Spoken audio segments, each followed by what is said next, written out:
Welcome to Taking a Career Break with Katrina McGee, the show for high achievers who are feeling burned out or unfulfilled.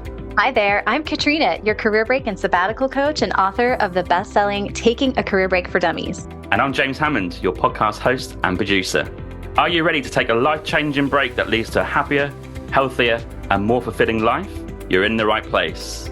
I'm going to break down my proven framework that's helped nearly 100 clients achieve transformative breaks. Are you ready to change your life? Let's go. Hello and welcome to episode 3, deciding what to do on your career break. And there are some travel tips in this one too. This episode was actually recorded at 30 minutes in length, so we've halved it. So this first half is episode 3, so what you're going to do on your break and travel. And the second half will be episode 4, and be more about your budget and how to plan for that on your career break. Let's get stuck in. Hello and welcome to episode 3, where we're discussing how to create a budget for your career break and deciding what to do on that. And that is page 105 to 106 and 107 in your book. Katrina, how are you doing? James, I'm good. How are you today, buddy? Yeah, not bad. Do you want to hear a stat? I would love to hear a stat. Is it a fun stat? I want to hear a fun stat. It's a podcast stat. We've made episode 3, and I believe 10% of podcasts only make it to episode 3. Look at us. James, we're exceptional. I know. What a stat. What an achievement so far. What an achievement. We're awesome. And I feel like this episode, as a little celebration, is quite a deep dive episode in terms of some important subjects in this one. So following on from episode 2, we today going to discuss money, budgeting, what you can do on your break and stuff like that. So My first question is it fair to say that with social media and influence of influencers, that we are just told to take a career break and not actually worry about the consequences? And what I mean by that is, you must have seen those things on Instagram, like, oh, just go travel, just do it. Don't question it, or don't worry about the money. But it's like, how can you not worry about the money when you don't have any? So that's my first question. Okay, so my real answer is I think there is potentially a generational gap. So I think that I do see this, but it tends to skew a lot younger.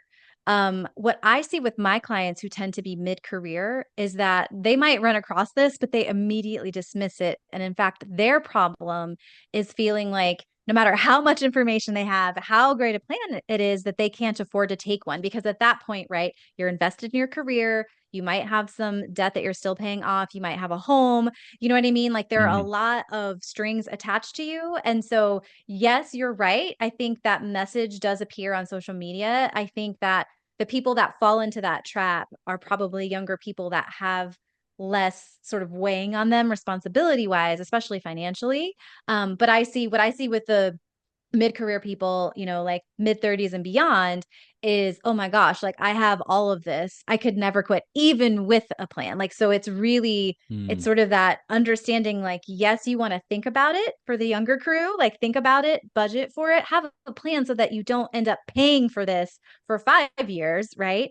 But on the other side of things, understanding that there actually is a way to do it for the people that feel like I could never just take a break. Yes, you can, right? And that's what this is about. That's what this podcast is about. That's what the book is about, and that's what this episode is about.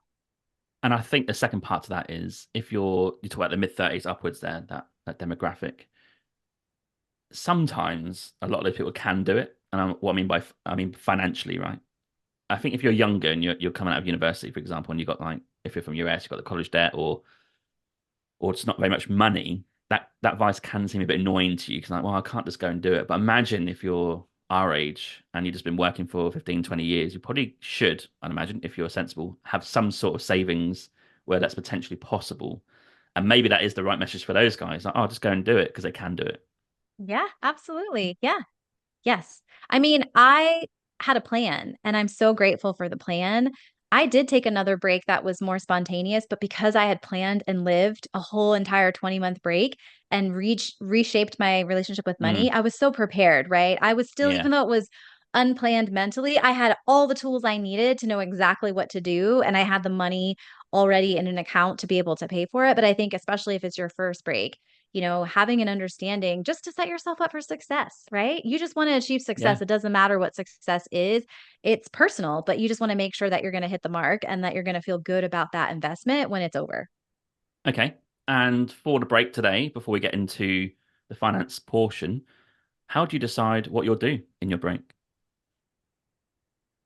Yeah, well, you need to figure that out, obviously, to get an estimate. So you want to think about, if you have the book and you've done your purpose statement and themes, your themes are going to really anchor you. And I encourage you to read it in chapter 4. Your themes are going to anchor you into what are the 3 to 4 pillars, focus areas of this break. What does success mean, right? Once you know that, you can think about what are the activities and the experiences I can have that will help me achieve these themes, that will help me achieve this purpose. So, in reflecting on what you need and what you want to experience, think about your personal goals, right? Is this about increasing your health, getting your health back? Is this about having a bunch of exploration and adventure? Is it about, recovering and then trying something new, or starting a business, right? So, thinking about the purpose and the themes and the activities and what success means to you, you can create a list, right? What are some of these items I want to do, especially the high ticket items? You want to definitely include those. And if you have a really long list, right? If you have like 20 things or more on your Mm. list, let's say, it can be helpful to prioritize them. So I tell my clients to think about it in 3 tiers. You can do it however you want, however it helps you to prioritize. But tier 1, I think of must have. If my break doesn't have this, it's not the kind of break I want. Tier 2 is, man, like this is important. It's not critical, but it's important. Tier 3 is, that's a nice to have. Like, it would be nice if I did that, but it's not critical to achieving my themes or my purpose statement. So I can take it or leave it. And sometimes you get to do those things, but it's not, prioritizing those things over the tier 1 or the tier 2. So once you have your list, once you have a sense of that, at least general prioritization, you want to think about how much are these things going to cost, right?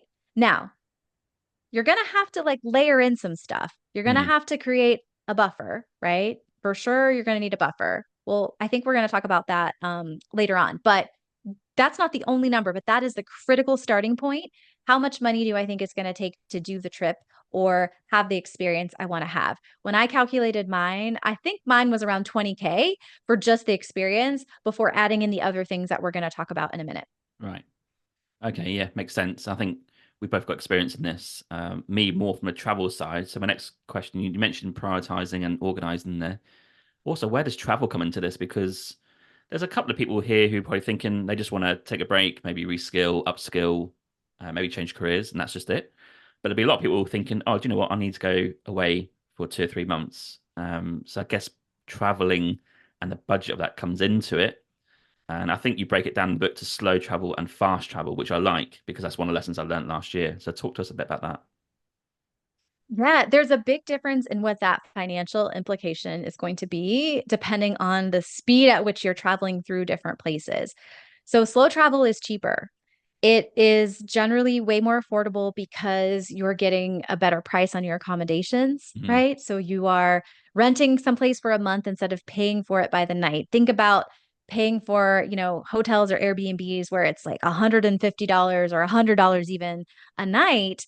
After 30 days, that's a lot of money Yeah. versus finding a place to stay for, $800 or Mhm. $500, depending on where you're traveling. So, number one, right, accommodations. Number two, food. If you're traveling very quickly, you're probably not always going to have a kitchen. For me, having food allergies and being on a budget, like a kitchen is critical.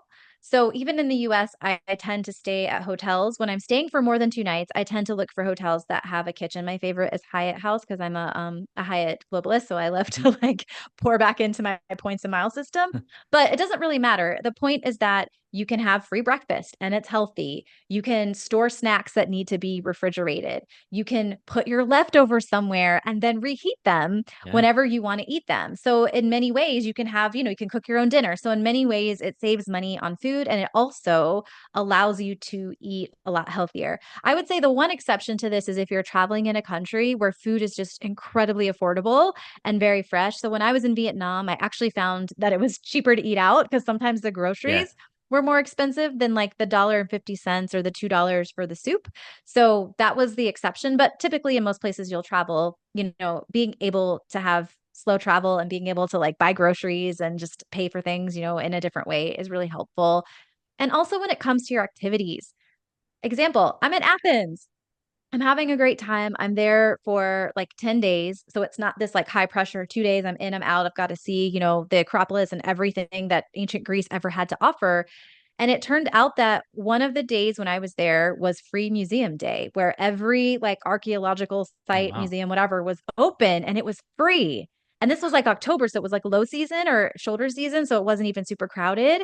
So I saved like 80 euro. I remember, I think the Acropolis alone was like 25 or 30 euro, Yeah. but like I saved so much money Mm. because now that I'm there for 10 days, I can choose what day I go. It's not like I have 2 days to pick from and I've planned everything out and it has to be on Thursday. It's like, oh, it next week, it's free. Okay, I'll just change my plans and I'll do it next week because I'm going to be here for 10 days. So just thinking about that when you're thinking about your budget, if you find that your estimate is too high or you need ways to save money, there's a whole energy and like, physical aspect to slow travel versus fast travel, but just purely from a money standpoint, incorporating periods of time where you have a home base can be very cost effective. Even if you're taking day trips to the other places that you want to see or an overnight trip, it can still be way more cost effective to have this home base, to travel slowly, to take a regional train Mm. for like 10 euro instead of the fast train for 100 euro, the bullet train, like there's just so many ways that you can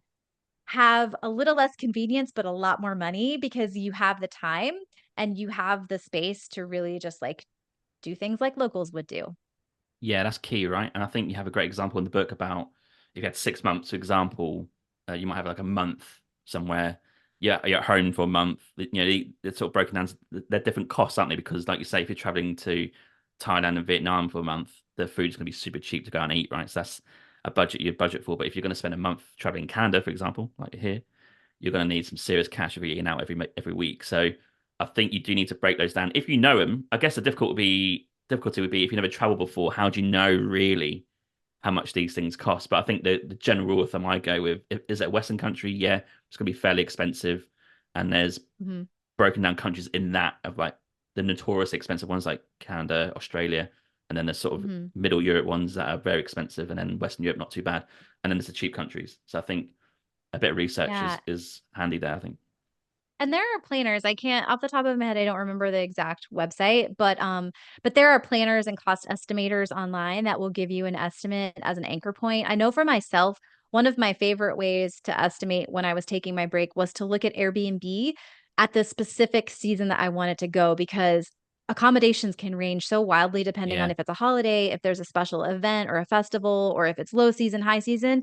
And so to get a more accurate estimate, I would look around that same time period just to scope out and say, okay, it's looking like the average is about, $100 a night, or it's $400 a night. I either need a hostel or I need to change my timeline to not be there when this big festival or this big event is happening. Yeah, I think Budget My Trip is a website that I use, Okay, yeah, which has, I think it's like backpacker, basic, medium, and luxury style to give you an idea of each country in the world, how much you'd nice. be expecting to cost for accommodation and food and stuff like that. Thanks for tuning in to Taking a Career Break with Katrina McGee today. If you'd like to rate and subscribe to the episode, please do on Apple Podcasts, Spotify, or YouTube. And also, any rating really helps the podcast. It's free. So if you listen and you like the episode, or the podcast in general, give us a 5-star review. We really appreciate it. And finally, if you're looking to get in touch with any questions you might have on the first 3 episodes or the trailer, send us a note via email and we'll get back to you with anything that we can share. Thank you. Want to leave the rat race behind? Come check out Breakspace. It's a new community for current and aspiring career breakers and sabbatical takers, just like you, who are ready for a life-changing experience. Breakspace is a one-of-a-kind launchpad with hands-on coaching, dynamic courses, and genuine connection. Don't go it alone. Visit breakspacecrew.com to see what all the hype is about.